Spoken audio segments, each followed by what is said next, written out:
इसहाक डार की रात गए अहम तरीन अदालत में पेशी। नवाज शरीफ को भी अहम पैगाम पहुंचा दिया गया। साबित हुआ कि beggars can't be choosers. Army chief general Bajwa क्यों सहर शमशाद मिर्जा या अजहर अब्बास को नया आर्मी चीफ लगवाना चाहते हैं। नवाज शरीफ को आसिम मुनीर की वो कौन सी बात पसंद आई और उनमें क्या कुछ नजर आया। क्या रिटायर्ड होने वाले चीफ को भी तहफ़्फ़ुज़ चाहिए होता है। आज हम इन पहलुओं के ऊपर बात करेंगे।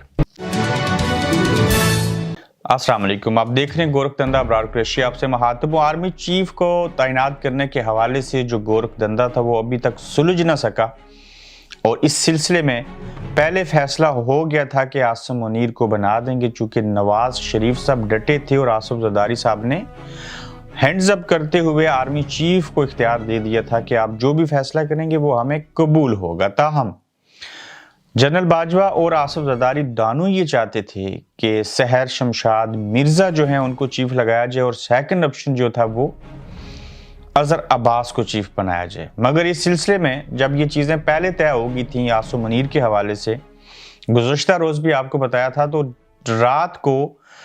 गुज़श्ता रात 10 बजे इसहाक डार साहब को GHQ में तलब किया गया, जिसको मैंने अहम तरीन अदालत में पेशी कहा।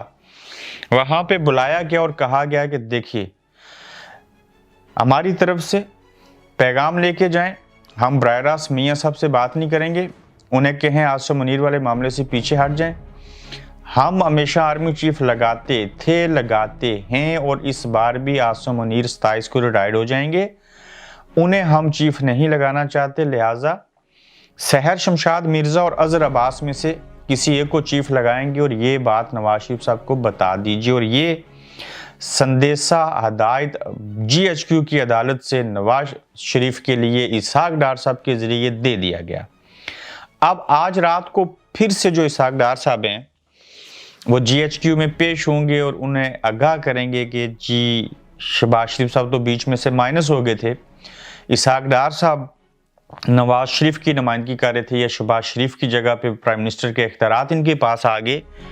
तो अब देखना ये होगा कि जब इसहाक डार साहब की नवाज शरीफ साहब से बात होगी तो उसके बाद ये GHQ में जाके क्या कहेंगे, वहां पे यकीनन साबित हो जाएगा कि बेगर्स कांट बी चूजर्स, यानी कि आप किसी का इंतखाब नहीं कर सकते। क्यों कि आपके बकौल के जो मांगने वाले होते हैं उनकी कोई चॉइस नहीं होती। और ये जुमला, ये सेंटेंस जो है वो इस बार सच साबित हो जाएगा। तो आसिम मुनीर साहब को इसलिए चाहते थे, फिर से आपको एक्सप्लेन करूं, नवाज शरीफ साहब उसमें कोई मेरिट की चीज़ नहीं है, नो डाउट वो मोस्ट सीनियर हैं, लेकिन 27 को रिटायर्ड हो जाएंगे, चले जाएं घर, क्या ज़रूरी है आसिम मुनीर साहब का चीफ बनना। एक तो आसिफ जरदारी साहब और बाजवा साहब जो हैं वो अपनी बाजवा डॉक्ट्रिन को, जरदारी साहब भी चाहते हैं कि ये आगे बढ़े, उसका फल मैं खाऊं। इस वजह से जो बाजवा साहब और जरदारी साहब चाहते हैं वो चीफ आए, उनकी लेगेसी को आगे बढ़ाए, और नवाज शरीफ साहब को इसका नुकसान था। इमरान खान साहब को तो वैसे भी वो पहले भी लिफ्ट नहीं करवा रहे, उनका सर्वाइवल तो अवाम है, अवाम जब तक उनकी ताकत उनके साथ है, अवाम इमरान खान सर्वाइव करेंगे। तो अब जो संगीन मसला, संगीन नोयत की चीज़ें इख्तियार हो चुकी हैं, नवाज शरीफ साहब को यकीनन स्टेप डाउन करना पड़ेगा, यानी कि उनको पीछे हटना पड़ेगा अपनी उस बात से कि आसिम मुनीर को लगाया जाए। वही चीज़ होगी जो इससे कबल होती आई और आर्मी वाले जिसकी गर्दन के ऊपर लात पांव रख के कहेंगे कि इसके ऊपर दस्तखत करो और ये हमें चाहिए, वही चीज़ होगी। अदरवाइज थप्पड़ मुक्की और इस हद तक भी बातें आपको मिलने को सामने आएंगी। ये भी फंसे हुए हैं कि हम इनकी वजह से आए, दोबारा इक़्तिदार में डील हुई, केसेस ख़त्म हुए। आर्मी ये देख रही है कि ये अभी कुछ भी नहीं है, अभी तो थोड़े से केसेस ख़त्म हुए तो हमारे साथ ये हाल कर रहे हैं, तो मुस्तकबिल करीब में जब ये हुकूमत में आ जाएंगे तो फिर हमारा क्या हशर करेंगे। चूँकि इस्टेब्लिशमेंट को भी बंदा ऐसा चाहिए जो ये सर कहे, जो कि आदत है ना इस अदारे में, बस ये सर आगे से होना चाहिए। हैरत ये है कि इस मुल्क के अंदर आर्मी चीफ जो है वो इतनी बड़ी हैसियत रखता है, इतनी बड़ी को बला है कि जिसके लिए किस किस पे हमले नहीं होते रहे, किस किस की हुकूमत ख़त्म नहीं हुई, आर्मी चीफ को लगाने के मामले के ऊपर ही तो इस मुल्क में मार्शल लॉ लग जाते थे। फिर हम कहते हैं बड़े जमहूरियत लोग हैं, पाकिस्तान के अंदर जमहूरियत है जिसको मैं मिलिट्री डेमोक्रेसी कहता हूँ। तो आर्मी चीफ कोई ऐसे नहीं है जिसकी वजह से ये सारी चीज़ें हो रही हैं। मुझे नहीं समझ आ रही कि नवाज शरीफ साहब को आसिम मुनीर में क्या कुछ नज़र आया, उनको कोई खूबी नज़र नहीं आई। वो ये नहीं समझते कि वो प्रोफेशनल है, वो ये नहीं समझते कि ये मोस्ट सीनियर हैं। वो ये ज़रूर समझते हैं कि अगर आसिफ जरदारी और बाजवा साहब ने अपनी मर्जी से चीफ लगाया तो जिस बाजवा डॉक्ट्राइन ने लेगसी ने नवाज शरीफ साहब को पहले तबाह किया, फिर इमरान को तबाह किया, आइंदा भी उसी सोच का उसी नीयत का बंदा आया, तो मैं पाकिस्तान के अंदर जो है फिर आगे सियासत में मारा जाऊंगा। और ये फल जो है वो पीपल्स पार्टी को मिलेगा, या ये होगा कि इमरान खान जो है वो अपनी अवामी ताकत से अपनी हैसियत को बरकरार रख सकेंगे। चूंकि नून लीग के अंदर भी लोग पूछते हैं मियाँ साहब वो वोट को इज्जत दे वाला बयानिया ज़ात को इज्जत दो की हद तक महदूद रह गया। हम जलसे जुलूस कर नहीं सकते। ज़िमनी इलेक्शन में बुरे तरीके से हमें शिकस्त फाश हुई। आगे इलेक्शन की डिमांड हो रही है। कल अगर मई जुलाई में जून में कहीं इलेक्शन हो गए तो हम कहाँ पे ठहरेंगे? हमें तो कुछ हासिल नहीं होगा। हमसे तो बेहतर पाकिस्तान पीपल्स पार्टी है जिसने हमारे कंधे के ऊपर रख के बंदूकें चलाई, पॉलिटिक्स खेली और हमें अवाम में जलील ख्वार किया, और कामयाबी तो उनको इलेक्शन में हुई। आगे भी ये लग रहा है कि पीपल्स पार्टी जो है वो सियासत में हाथ करेगी नून लीग के साथ, चूँकि वो बाजवा साहब के साथ मिलकर अपनी मर्जी का चीफ लाना चाहते हैं और वो फल खाना चाहते हैं और बिलावल को वज़ीर आज़म बनाना चाहते हैं। तो ये सारी चीज़ें सामने रखते हुए नून लीग को अपनी फिक्र पड़ी है, और ये पीडीएम का इताद मुझे नहीं लगता कि ज़्यादा से ज़्यादा को 3 महीने से ज़्यादा आगे बढ़ सकेगा। इससे बेहतर था मिसाक जमहूरियत करने के बजाय ये इमरान खान समेत सारे मिसाक पाकिस्तान करें।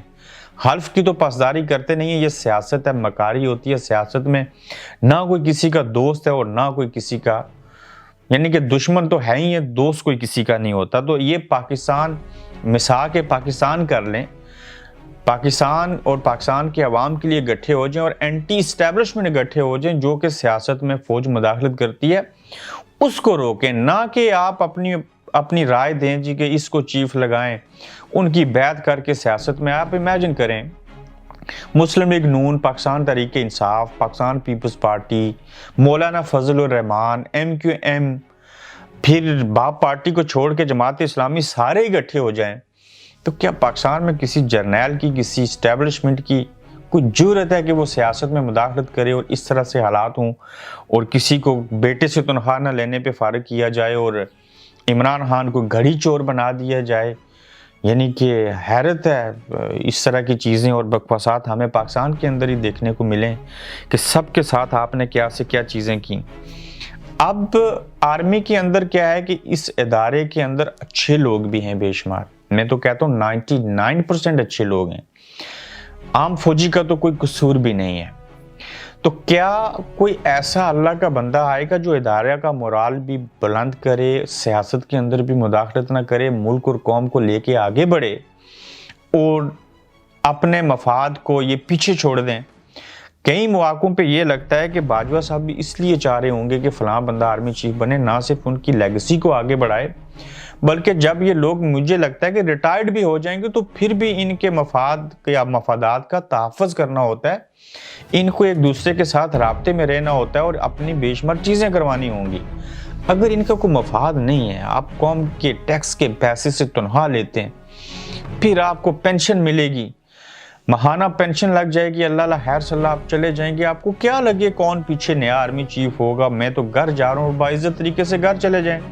और आप जाते जाते भी ये चीज़ कर रहे हैं, तो इन हालात से ये लगता है कि ये जो जाने वाला चीफ भी होता है और जो आने वाला होता है और जो पीछे बाकी होते हैं, इन सब की कोई ना कोई इनका मफाद होता है, और जिस वजह से ये मसला आर्मी चीफ को अपॉइंट करने का इतना गंभीर सूरत हाल इख्तियार करता है।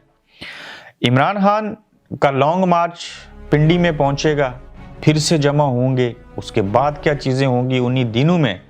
जिस तरह से पहले से नून लीग ने किसी को बीमार करके, किसी को कुछ और करके, किसी को बैरूनी दुनिया में भेज के 4-4 दिन लंदन में शहबाज शरीफ को ठहराए रखा, तो ये भी ताहीर कर रहे थे कि हम ऐसी नहज पे चले जाएं कि जहां पे आके फौरन से पहले इनको समरी भेजनी पड़े और हम साइन करें।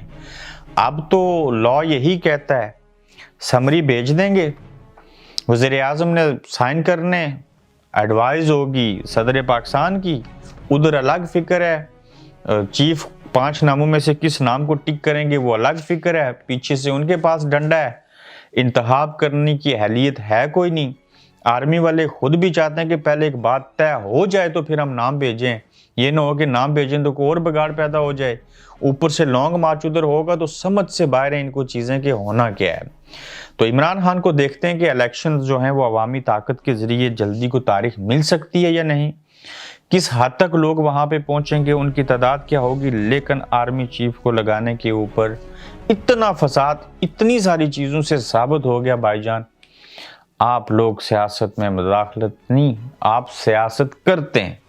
अपना फीडबैक दीजिएगा, अपना ख्याल रखिएगा और फिर अगले एपिसोड में आपसे दोबारा मुलाकात होगी। अल्लाह हाफिज। आप देख रहे हैं गोरखधंधा अब्रार कुरैशी के साथ।